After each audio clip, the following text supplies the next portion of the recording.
Hi, we're going to do a short session mainly for the back. So you need to make sure that you've got something nice to lie on. You might need something for the back of your head, like a very thin cushion. So these movements, this combination of movements should really help, especially the lower back. So let's get started. We're going to start by lying on your back facing the ceiling. So come on down nice and slowly, and you can rest your head onto something. What you need to do when you're lying on your back is to be able to look at the ceiling in front of you, so not looking right behind you. So the chin wants to be slightly dropped down. So the first thing we're going to do is just make some imprints of the lower back into the mat. So have your feet and knees at hip bone distance apart, and take your arms out somewhere comfortable and let them switch off. Feet maybe a little bit closer towards your bottom. And then what we're going to do from here is we use some visuals in Pilates, and I want you just to imagine that we're sliding the pubic bone, which is right between the tops of the legs here, the pubic bone. We're going to slide the pubic bone towards your belly button. So it's a visual, but it should make you flatten the small of your back into the floor as I'm doing now. The feet stay on the floor, and then you slowly roll back to where you just came from. So the pubic bone heads back away towards the floor. So again, little breath in. As you breathe out, imagine sliding the pubic bone towards the belly button. Okay, and we're just drawing the belly button down a little bit as well. The front of the ribs stay down. And then we're just going to roll back to a neutral position again. So this is a great movement for releasing tension in the lower back. So again, breathing in. As you breathe out, draw the pubic bone towards the belly button. So we're really flattening and lengthening out the lower back. And then come back to a neutral position again. You can do several more of these if you want to, if your back feels especially tight. Otherwise, from here, what we're going to do is a stretch for the backs of the legs. So we're going to take the hands behind the back of your thigh, draw the knee in towards you, and hold this thigh nice and strong, and take the foot up to the ceiling. So it's really a bent leg stretch. So really point the foot so that you've got real length happening through the front of the shin and the top of the foot. So we encourage a stretch there as well. And you're going to feel stretches anywhere really in the backs of the legs. We're looking really for a stretch between the hamstrings, or in the hamstrings rather, between the bottom and the back of the knee. So really point the foot up, hold that leg there, and then just keep your breathing nice and relaxed. Try and take the tension out of this leg. So I'm just going to hold it there for a few moments, breathing nice and deeply. Keep trying to find a little bit of stretching happening in the back of this leg. So the hamstrings fix into the pelvis and into the back of the knee. So anywhere in that area is where you're going to feel that stretch. And then what I'm going to ask you to do is change the foot position on this leg and gently push the heel up towards the ceiling and draw the toes down towards you. So you're going to feel that more into the calf muscle and the ankle here. Just be careful if you've ever had an Achilles injury, so don't put too much oomph into it. So keep the breathing going. And then we're going to change the foot position again and point the foot up towards the ceiling. So again, really creating length across the top of the foot there and pointing the toes upwards. And then we're going to flex the foot down towards you again.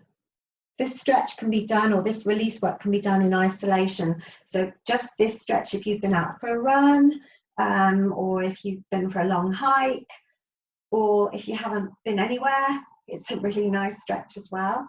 And then just rotate through that ankle joint. So imagine you're drawing the letter O with your big toe and just circle through that ankle a few times, but also make sure you go in the opposite direction.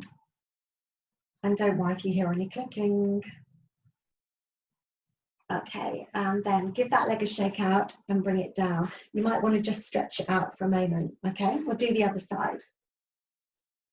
So hands behind the thigh, maybe link the fingers, draw the knee in, allow your black core flatten into the floor, and then hold that leg nice and firm and take the foot up to the ceiling until you feel, hopefully, some stretching happening between the back of the knee and the bottom. Hold this leg quite firm and bring the shoulders back to the floor, and then point this foot. So again, like a dancer foot, so you've got a little arch there if you can, but really pointing the foot up. If you get cramp, ease off, okay? So very often it can bring on cramp when we do stretching, but keep finding this stretch between the back of the knee and the bottom. Hold it there and breathe. So shoulders stay back to the floor. I'm going to change the foot position. So push the heel upwards and draw the toes downwards. Just hold it there, breathing nice and deeply.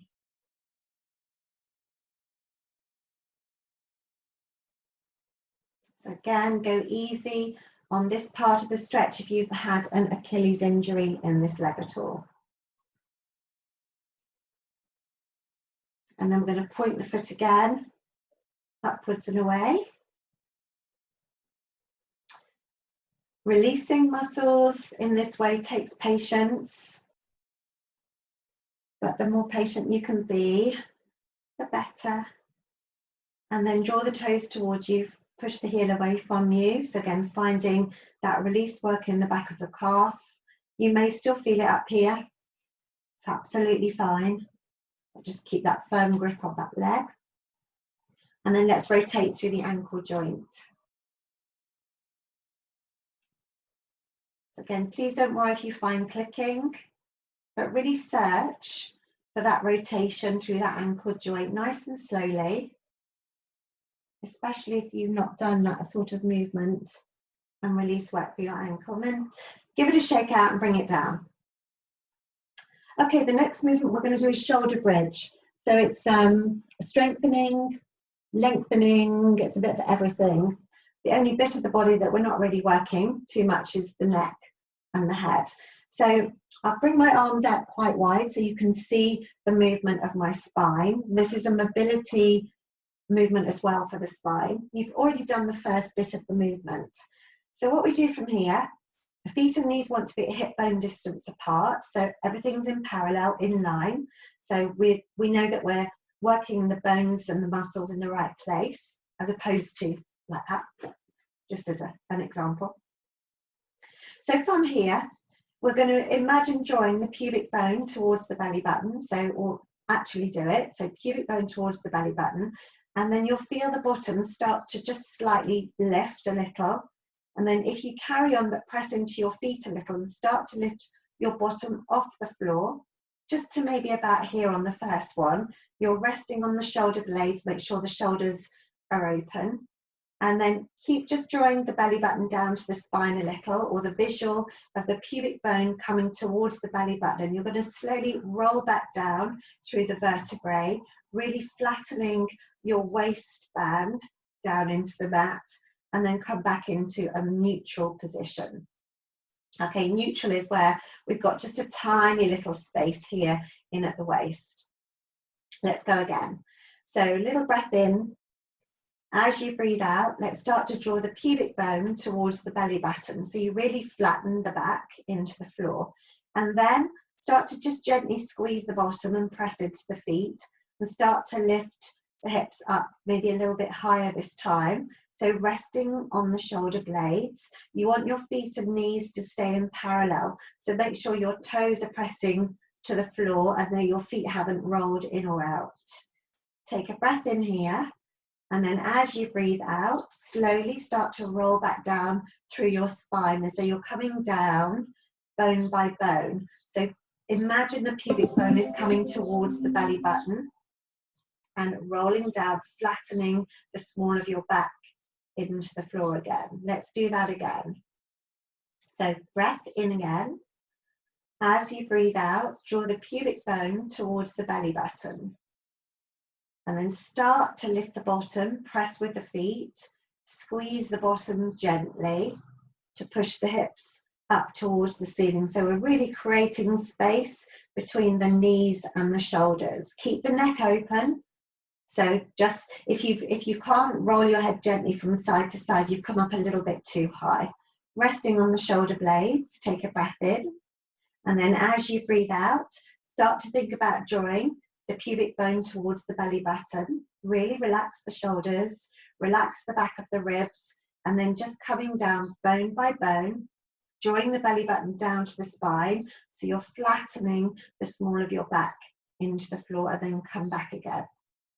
You could do up to 8 of these. We'll do that one more time. So breath in again.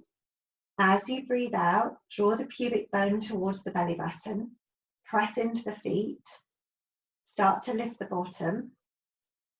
It feels like you're sending your knees forward and you're really opening the space across the top of the thighs, the front of the hips, all the way up to the shoulders. Really let your shoulders have space.